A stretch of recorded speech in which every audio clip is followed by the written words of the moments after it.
আলী রাদিয়াল্লাহু তাআলা আনহু খায়বারের যুদ্ধের সময় যুদ্ধ করতে করতে এক সময় হাতের ঢাল ভেঙে যায়।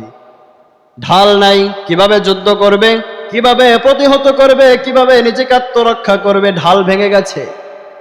আলী রাদিয়াল্লাহু তাআলা আনহু একটা দৌড় দিলেন, খায়বারের দুর্গের সামনের দরজা এক হাত দিয়ে ছিঁড়ে ফেললেন।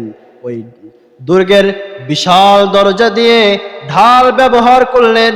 ওই দরজা এক হাত দিয়ে উঠে তারপরে ঢাল হিসাবে ব্যবহার করলেন। যুদ্ধ শেষ হয়ে গেল। নবীজি বললেন, আলী তুমি যদি পারো এই দরজাটা একটু এখন উঠাও তো।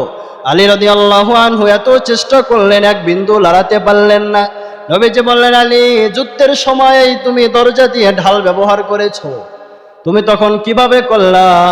আলী রাদিয়াল্লাহু আনহু বলেন, ইয়া রাসূলুল্লাহ আমি কিছুই জানি না, আমি কিছুই জানি না। আমি তখন দুনিয়ার খেয়াল ছিল না আমার, আমি যুদ্ধের মধ্যে ছিলাম। আমার সব চিন্তা ভাবনা ছিল যুদ্ধের মধ্যে, আমার দুনিয়ার কোনো চিন্তা ছিল। তাহলে আমাদের যখন জান কবজ করা হবে, ইমানদারদের জান কবজ করা হবে, তাদের খেয়াল দুনিয়ার দিকে থাকবে না, বাড়ি গাড়ির দিকে থাকবে না, জায়গা জমির দিকে থাকবে না, সম্পদের দিকে থাকবে না, ক্ষমতার চেয়ারের দিকে থাকবে না। ওই সময় তার মন মস্তিষ্ক চলে যাবে আল্লাহর দিকে, তার চিন্তা ভাবনা চলে যাবে আল্লাহর দিকে।